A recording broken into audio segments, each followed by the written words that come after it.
I got trapped in an elevator in Wind Cave National Park for 2 hours. Here's my full story. On Sunday, April 27th, 2025, I made my way to Wind Cave National Park. I was doing a big loop around North and South Dakota, visiting a bunch of national parks in the area.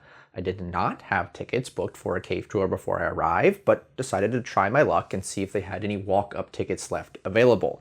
They did, for both the Fairgrounds tour and the Garden of Eden tour. I went ahead and booked both of them and then just wandered around a bit, waiting for my tour to start. It was a 1:30 tour, so about 1:15 I made my way over to the elevator building and took a seat outside. I chatted with some of my fellow parkgoers while waiting for our guide to arrive and take us down into the cave. Now, at this point, I want to mention two things. Number one is that apparently the Wind Cave elevators have a long history of malfunctions, with closures affecting tours in 2023, 2019, and 2016. The other thing I want to mention, though, is that the elevators I got on specifically were brand new. The park actually shut down its cave tours for almost an entire year, May 2024 to January 2025, to completely replace the elevators, make improvements to the elevator shaft, and install an entirely new lift system. So that's the context of me going on this tour and getting on this elevator and getting stuck for 2 hours. Now, my tour was about 40 people, but the elevators only fit 10 people at a time plus our ranger, so we went down in groups of 11. I was in the first group. Our ranger Ella hits the button, we start descending. You can see on the display all the levels we're passing as we go down. As we reach the bottom, our elevator kind of comes to an abrupt halt, like it gives this lurch that feels a little more heavy than you would expect when an elevator comes to a stop. They all kind of have that little bump when you hit the end. Not this time, this was a big bump. And then the doors just didn't open. When it becomes clear that they are not going to open, Ranger Ella uses the emergency call button to dial out and let emergency services know that we are stuck in an elevator in Wind Cave. Emergency services, in this case, is the Custer County 911, who promptly notifies the National Park Service. Now, at this point, all 11 of us in the elevator really have no idea what is going on. And we're kind of just under the assumption that somebody on the surface will just be able to hit a reset button or something, or call the elevator from the top and bring us right back up and get out quickly.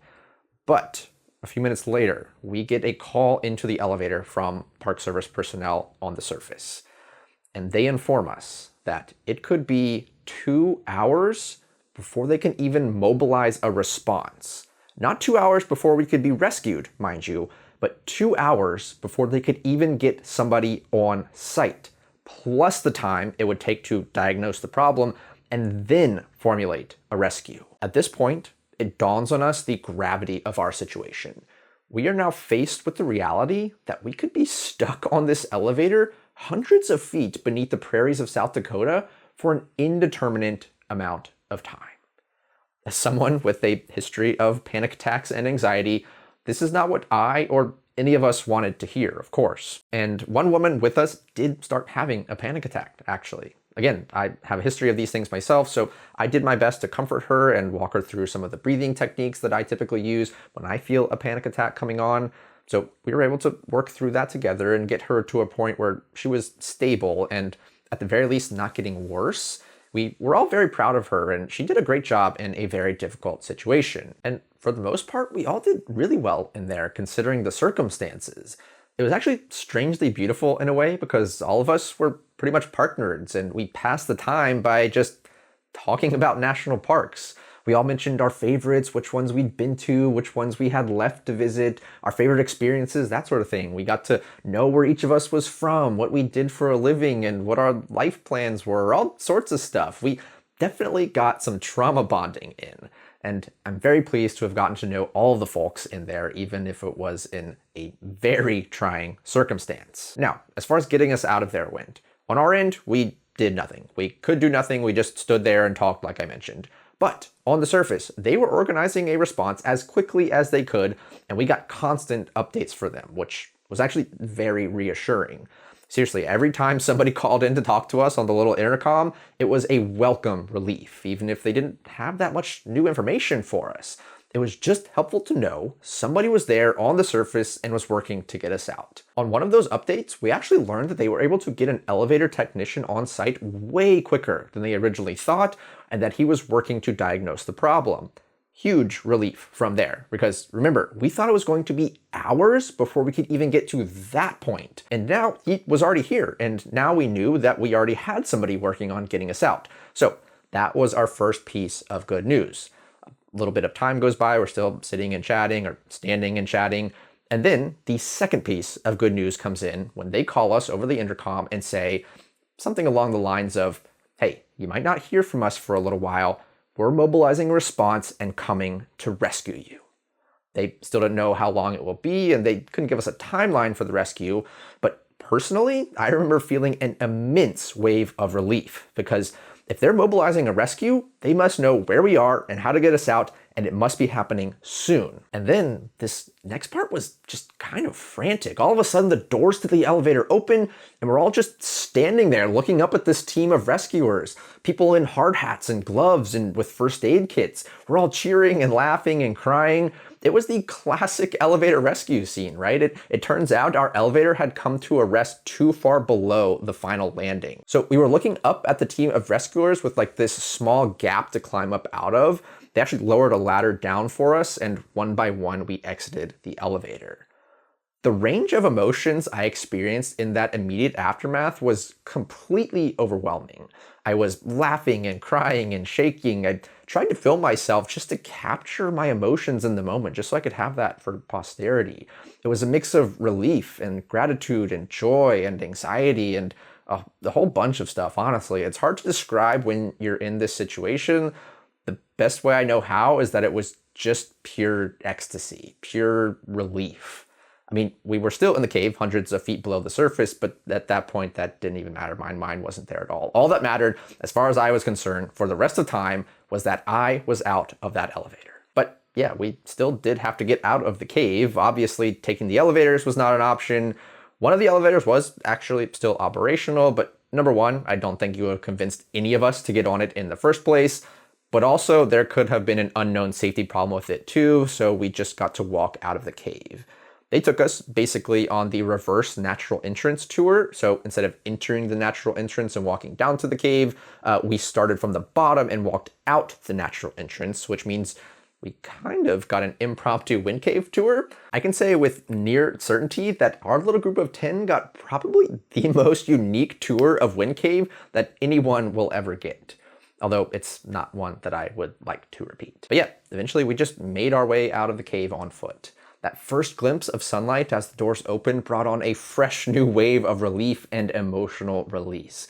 We all just stood there, basking in the warmth and glow of our long-lost friend, the sun. Everybody was smiling and joking and basically just happened to be back on the surface, frankly. From the time we entered the elevator to the time we eventually got back to the surface, I think about 2.5 hours had passed. 2 hours in the elevator and maybe about 30 more minutes to get us back to the surface. I've noticed this weird time warp feeling looking back on it, actually, because in the moment, those 2 hours in the elevator felt like infinity. But now looking back on it, it feels strangely fast. I don't know, I can't really explain it honestly. But eventually we made our way back to the visitor center, shared photos and pictures amongst ourselves, and they even gave us little junior ranger badges. Even though I don't do passport stamps, I stamped the back of mine with the date, so I would have this experience forever etched in my memory of Wind Cave. After that, we kind of just said our goodbyes and went our separate ways. I went and called my wife and my parents and to let them know I was okay, and that was about it. I went to my hotel at that point. Now, at this point, I specifically want to shout out all of the staff and rescue personnel that came down to get us. I really and truly cannot say enough about their response and their hard work that day. The entire team at Wind Cave that day was incredible. I specifically want to thank Ranger Ella and Rory. Ranger Ella was our guide, our fearless leader. She was the one stuck in the elevator with us. She was incredible, y'all. She stayed calm and cool and collected, which helped all of us to stay calm and cool and collected. She kept the conversation going in the elevator, was constantly checking in with all of us to see how we were, was leading all communication with the surface. She answered all of our questions about the park and the cave, even though we couldn't see it for ourselves. She was awesome and deserves the highest commendation for her work that day. If anybody watching this can make it happen, give her a promotion, give her an award, give her some sort of formal recognition for her bravery, because she earned it that day. Thank you, Ranger Ella. And then Rory was our guy on the surface. He was our voice from the outer world, calling in on the magic box to keep us up to date on any and all new developments. We all felt a real kinship with Rory, even though we only knew him through his voice. So when we eventually did get to meet him in person as part of the rescue team, we all just exclaimed, "Oh, it's Rory!" Because we finally got to put a face to the voice that had guided us through this huge dramatic ordeal. Again, Rory deserves the highest commendation for his work that day. He deserves an award also. And even though I didn't catch everyone's name on the rescue team, I want to thank each and every one of them for their work that day as well. I know it was a mix of MPS personnel and local EMS crews, and I know that our rescue that day would not have been possible without their hard work and dedication also. Which leads me to some final thoughts that I've had regarding this whole situation now that I've had time to reflect on things. These, of course, cannot be divorced from the reality that national parks are facing right now. This was my first and hopefully only interaction with a national park search and rescue operation. This is the sort of thing that, as a visitor, you never really know how much you need these people until you need these people. And if those people aren't there anymore, how many emergencies like this one will go without a response or a delayed response? How many people will be needlessly put in danger? How many lives will be lost? Nobody in our party needed medical attention, thankfully. We were very, very fortunate in our case to just be stuck in a box for a few hours, even though it was very scary and very upsetting. But I can't help but wonder, after having seen everything and everybody it took to mobilize a rescue operation for us, what this same sort of response looks like across the national park system in situations that were much more critical and much more dire. I shudder to think what that looks like without the proper personnel in place. And I hope that by sharing my story here, I've at least been able to shine some light on how important these people are and why we need them now more than ever. So yeah, one more big, huge shout out to all of the staff at Wind Cave National Park and anyone who was involved with our rescue. I know the 11 people in that elevator that day are eternally grateful for all of you and the work that you do. Thank you. And thank you all so much for watching. I'll see you next time. Goodbye.